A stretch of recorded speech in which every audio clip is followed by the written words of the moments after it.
The following is a keynote speaker presentation from the ACM 97 conference, The Next 50 Years of Computing. ACM 97 brought together over 2,000 leaders and luminaries from all aspects of the computing world to discuss and predict what the next 50 years of computing has in store. ACM 97 underwriters were Computer World, Hewlett-Packard, Intel, Microsoft, and Sun Microsystems.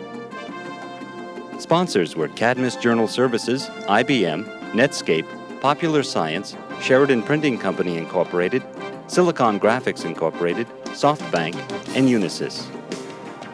The event also included a major exposition with a paleotechnic look back to the future from the year 2047, and a specially commissioned book, Beyond Calculation, featuring essays on the next 50 years of computing by luminaries and pioneers in the field. The ACM 97 conference was chaired by Robert Metcalf and emceed by James Burke. Details on how to obtain more information on ACM 97 follow this program.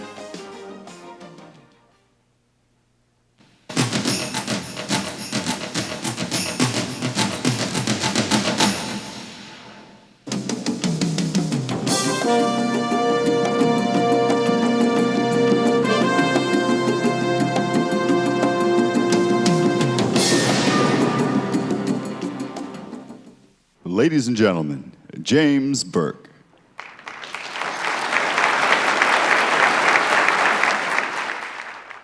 Our next speaker this morning is regarded rightly by many as one of the leading scholars in the field of management today. A couple of career highlights. He was the provost of the Catholic University in Santiago, Chile at the tender age of 27. He was also technical manager of a large conglomerate, also the director of the Inter-American Bank, president of the Chilean Institute of Technology, and directed a project to apply cybernetics to management. In '76, he came to Palo Alto, where he began research at Stanford, where he met and also co-authored the classic book, Understanding Computers and Cognition, with Terry Winograd. In 1979, he received his PhD from Berkeley for a dissertation called Management and Communication in the Office of the Future. This speaker has devoted more than 30 years now to the study of how we do what we do, how human beings work together, and his field, as you will hear, combines the disciplines of linguistics, philosophy, computer science, and management, as they may all be applied to the vital matter of doing deals. At Business Design Associates, which he founded, his multidisciplinary approach to business brings a fascinating new view of what it is we all do and how we do it. Here to speak on the long-term impact of information technologies on business, please welcome Dr. Fernando Flores.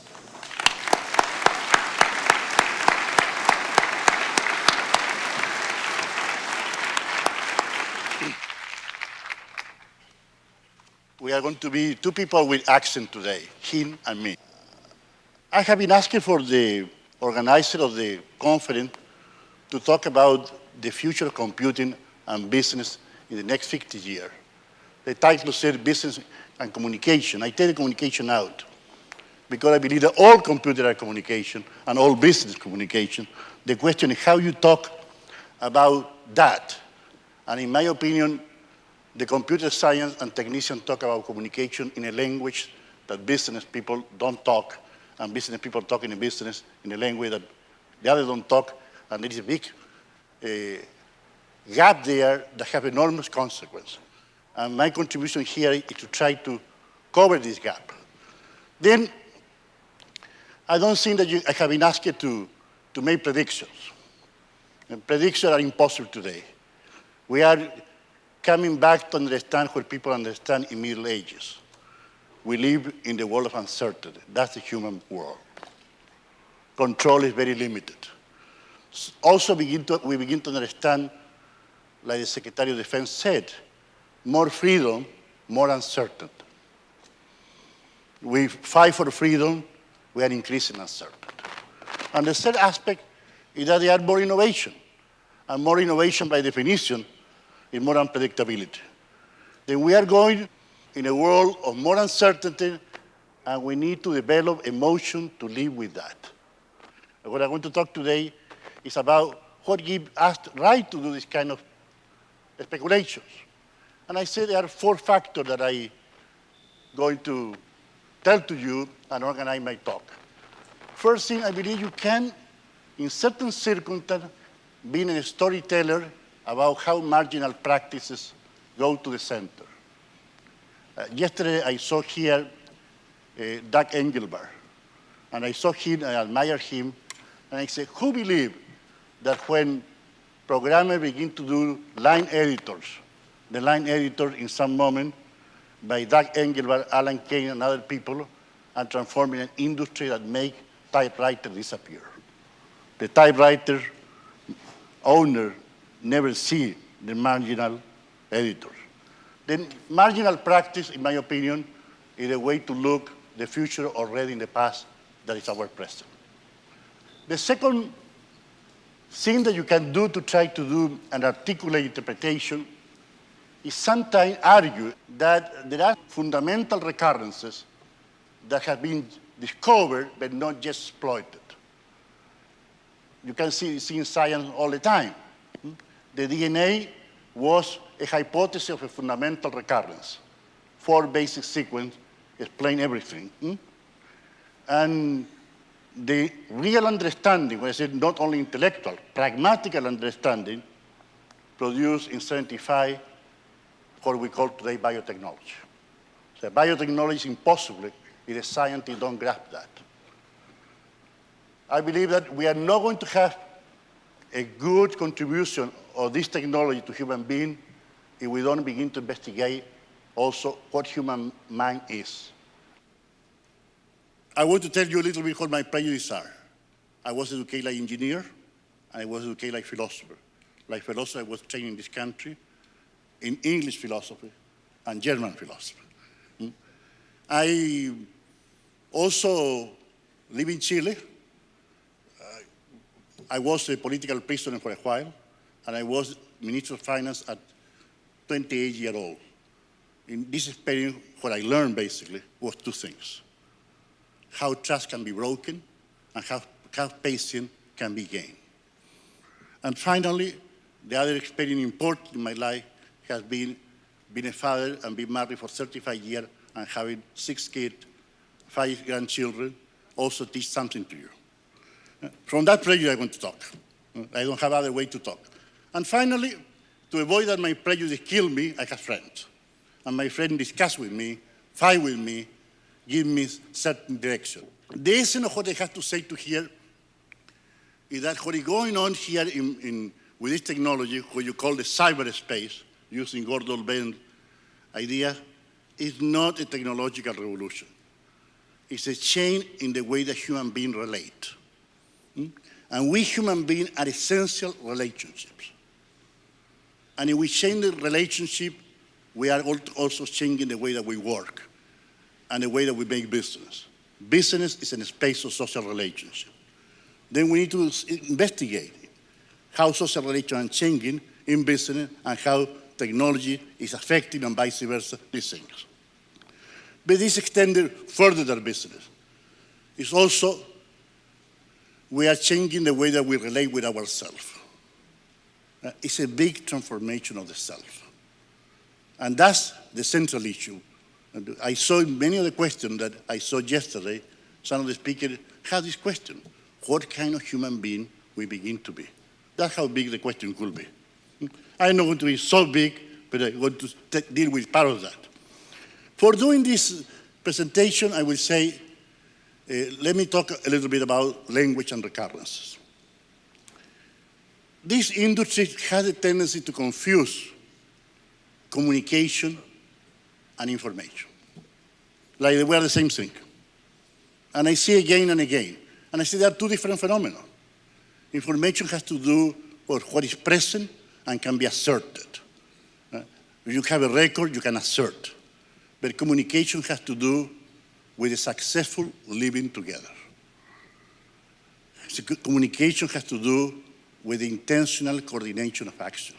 And I believe what the web is producing, what this technology is producing, is shifting the space of human communication. There are communities that cannot be formed before. There are transactions that cannot happen before. There are volumes that cannot happen before. That's what really is interesting And finally, there are kind of new political organizations that are going to arise from all this. For doing this presentation, I have divided the historical time in 3 ages, and I'm going to show 2 of them now. I call the age of need and the age of convenience. The industrial age is there like precedent. I will not talk about that. And I said, to the age of need, we have a technological age, the age that I want to call the age of information.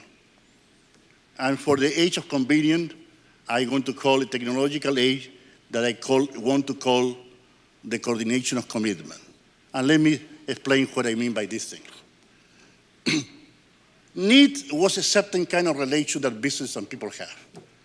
People have desire, companies satisfy the desire, making product, and they make planning to improve that more and better. Still, you see some of the relation in certain kind of product, but every day less. I cannot go to a supermarket here and find bread. People asking me a big question, what kind of bread are? What kind of health I want to cultivate? We are in a different age. In the age of need, we are defined by their desires. And what they need, what people needed was transactions. Information was at the beginning clerical word to record transaction. But the deal was happening in the conversation. The transaction happened after. The transaction was important for control and was important for IRS. Was not important for people. That produced massive complexity. And that's why when the computer arrived, at the beginning the computer is a data processing machine. Don't forget that the computer was invented for military purpose. It was a marginal invention brought to business by the vision of some business people. And it began to be a super tabulating machine. And since this day, we adopt this terminology, that everything is transaction, everything is information. But let us begin to look also certain dreams that were in that ages. And that was the time I was to the university. We have the following equation: more data, more knowledge, more power. We are beginning to discover that not necessarily true. Today we are living in the age of inflation of data. We need less data. We are talking about filter. We are talking about agents. And we are beginning to distinguish also between knowledge and power. They are interconnected, but power has to do with actions. The second thing, we have a hope that more powerful rational models with the right data are going to be better for us. I was educated in operation research. Some of my friends were educated in artificial intelligence. Yes, we learned to produce models. We learned to produce certain expert systems. But the big problem of human rationality, we look today totally different. It looks like a dream.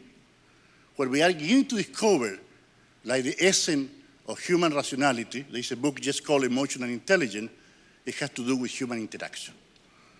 And in the moment that the network appears, human interaction begins to be in the center.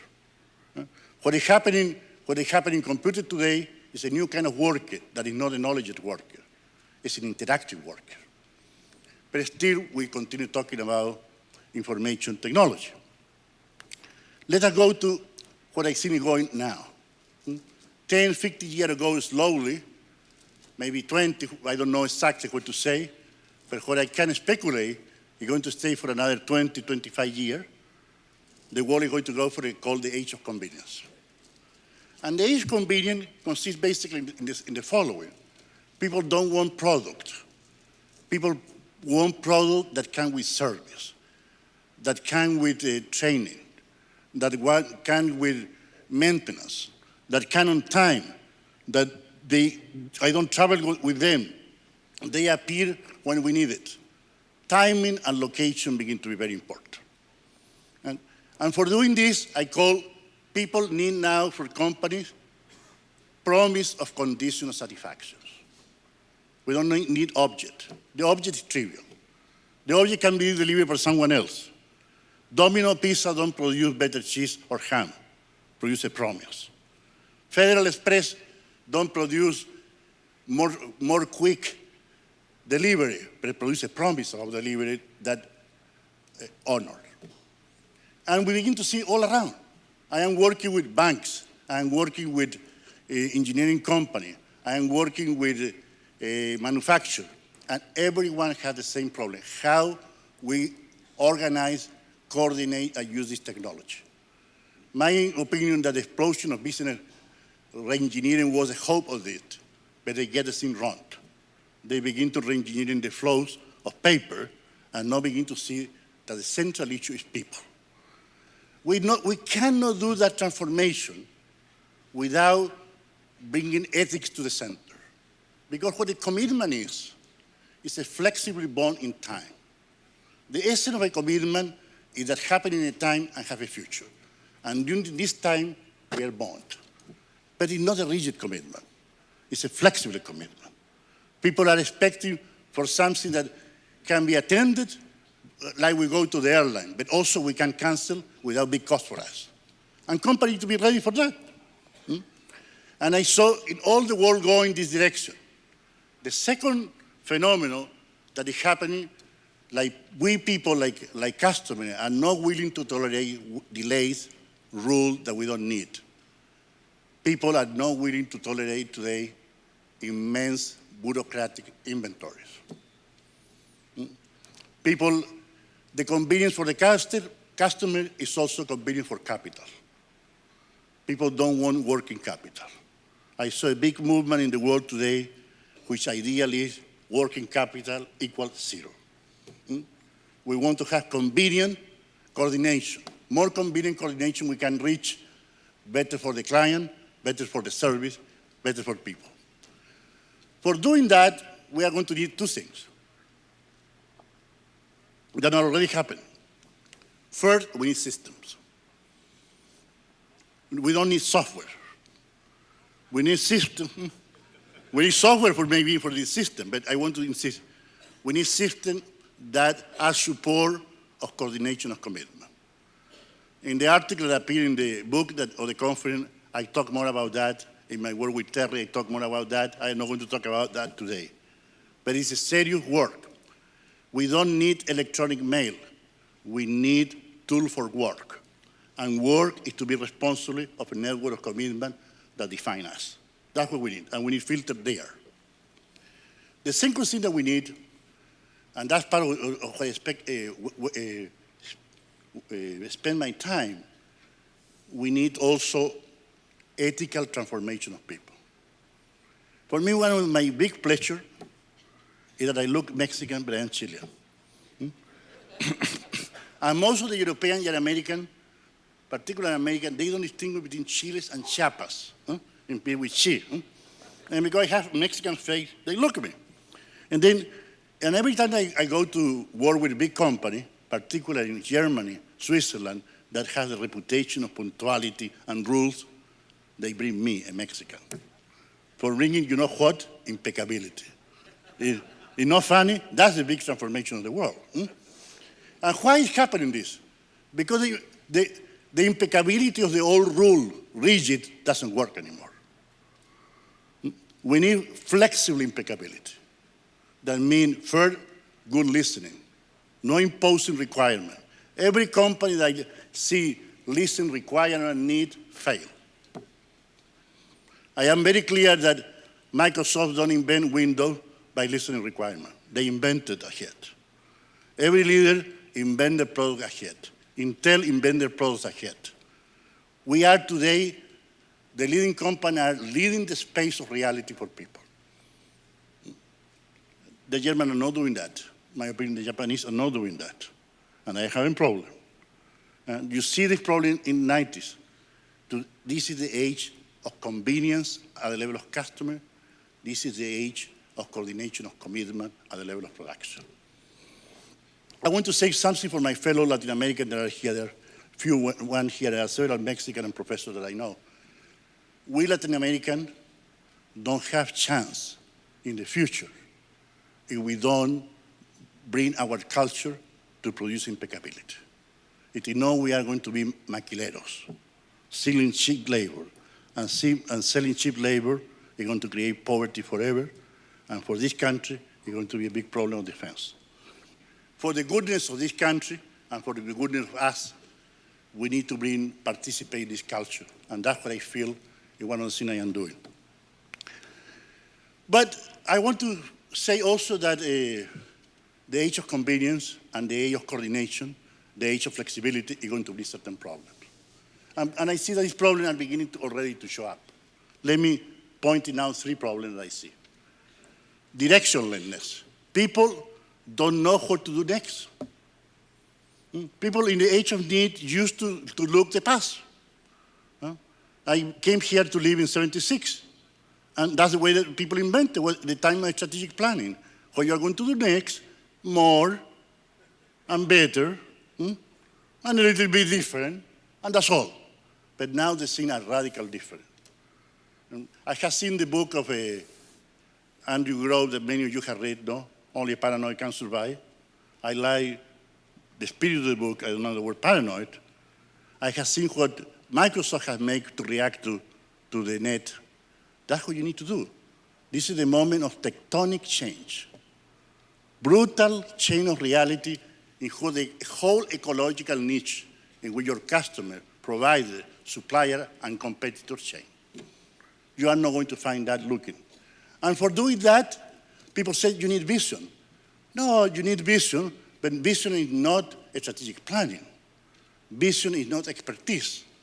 I just went to see a company, a steel company in this country. It was very interesting. The conference was about innovation, and people were a lot of experts. And in some moment, the expert began to say, why you don't look your company like an architecture company? And people said, that's very nice that the architect said that. Another person said, well, what you need to do is position your brand. You know the steel cement company, they never talk about brand. Then it looked like interesting again. Another person said, well, you are really good if moving heavy materials. What you need to do is a logistic company. In that moment, I don't have your instrument, but I asked it to people, how do you feel? I said, we feel more ideas, but more disoriented. Right. That's what lack of direction is. We cannot find our future by listening to experts. We need experts to open horizons. But for inventing our future, we need to have a strong identity that are flexible. And then we are entered what I call the third age. And that's the age that gives me more problem to put names. I play with all these names that you see there. Uncertainty, unsettlement, cultivating concern, and finally, I pick up shifting concern. What is the difference between a concern and a need? A concern is when you listen the long-run interests of people that cannot pass away, like, for example, health, education, the body, having a job, raising a family. But on the other hand, the concerns are never product. They are not need. The concern need to be interpreted and packaged. And the package is what is changing all the time. That's why I said we are in the age of shifting concern. Look what is happening today.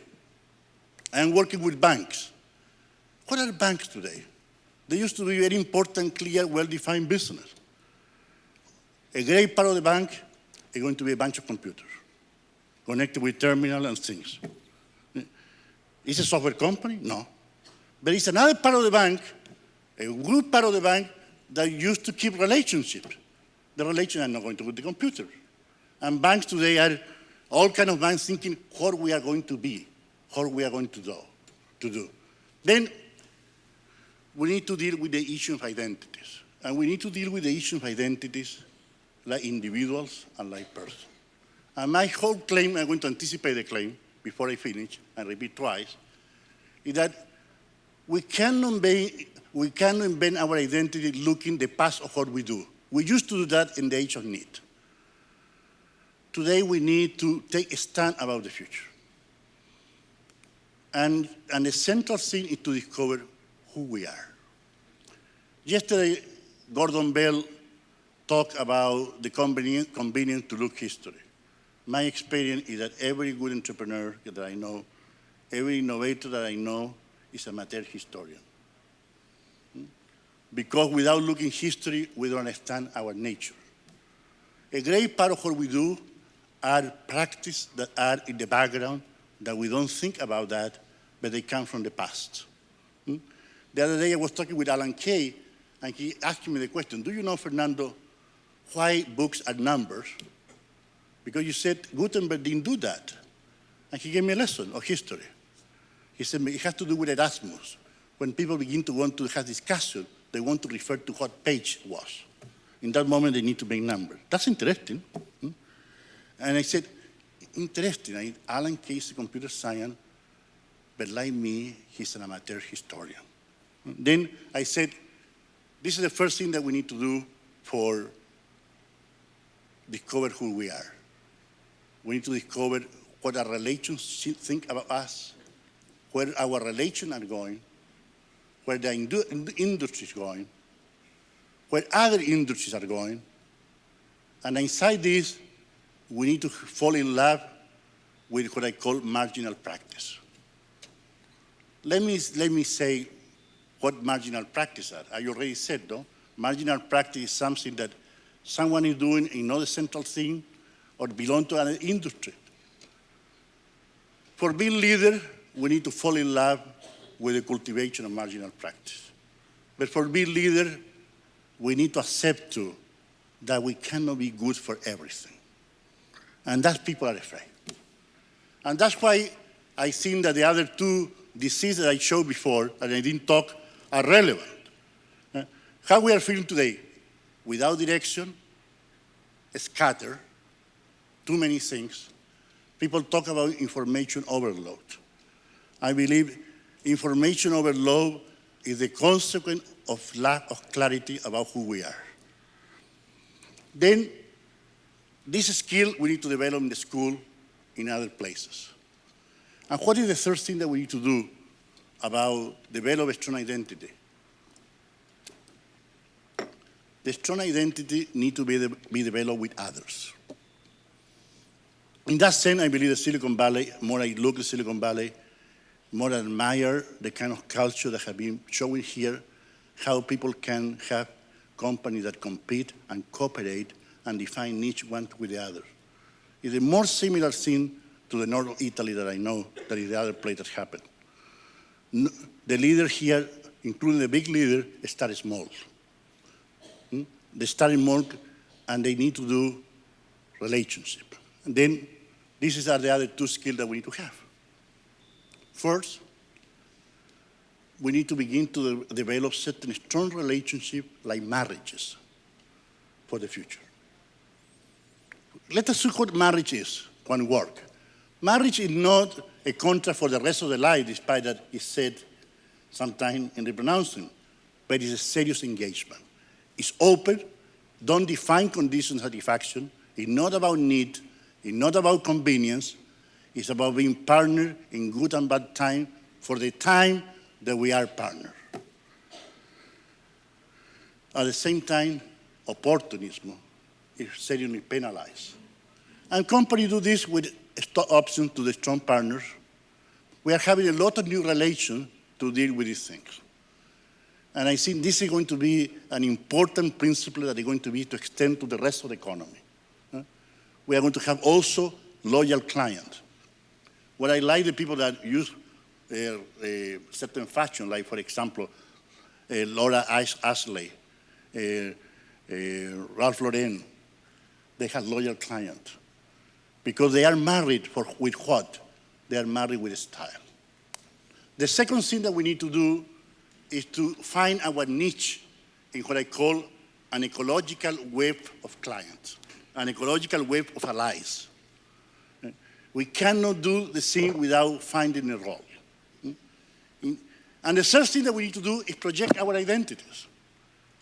And inside this, I enjoy immensely the talk yesterday of Brian Ferris. I coincide totally with him. I believe that the central skill human beings need to be leaders, entrepreneurs, and good person is to be a storyteller about themselves. But a storyteller that bring care to others, concern to another. We need to be seductive offers for the future. And I believe if we begin to be this kind of being, we are going to be able to deal with this problem of directionlessness and scattering. If we don't go in this direction, that is one possibility. It's what I call the hyper-flexibly postmodern society. We are going to be very weird people. We are going to be weird people connected to computers, never connected with people. We are going to lose social skill, and we are also to lose affect and another interesting things. I don't like this future. I want to fight for this other future. But I don't see other industry that has more relevance for what it's doing today. We are the Henry Ford of the past. Henry Ford was not designing cars. Henry Ford was designing cities, was designing economies, was designing form of life. We are doing that in a lot bigger scale. And my plea to you, let us begin to take seriously what human beings are like narratives. Because we are what people say from us. And we are what we are because we say certain things and do certain things. What are the two fundamental recurrences that, for me, allow me to be sure about what I am saying, and not tentative? I believe wherever are human beings are going to be human beings making commitment. Offer, promise, request, declining, counter-offer, getting married. If your boss sends you an electronic mail that said, you are fired, that's not a message, that's not information. It's a lot more important than this. If you make an offer to your future wife or husband that you want to marry, that's not passing information. Language, we make a difference in life of people. With language, we invent world with other people. With language, we disclose world in people. What are the kind of storyteller that we are? We are a storyteller of world opening. We are a storyteller of commitment. And yes, we are also the storyteller of information. The last thing I want to say for you, all this what I am talking, the Fernando Flores that belong to the third world. But I never forget I belong to also to a country that is Chile, that is a country that despite of the economic success of the last 10 years, still belong to the third world. There are a lot of people that are going to be affected by this technology, but these people have not arrived yet to the age of need. They are still in the age of power, misery, injustice, and lack of dignity. We have a responsibility to think about that. But I suppose that's the issue of another conference. Thank you a lot.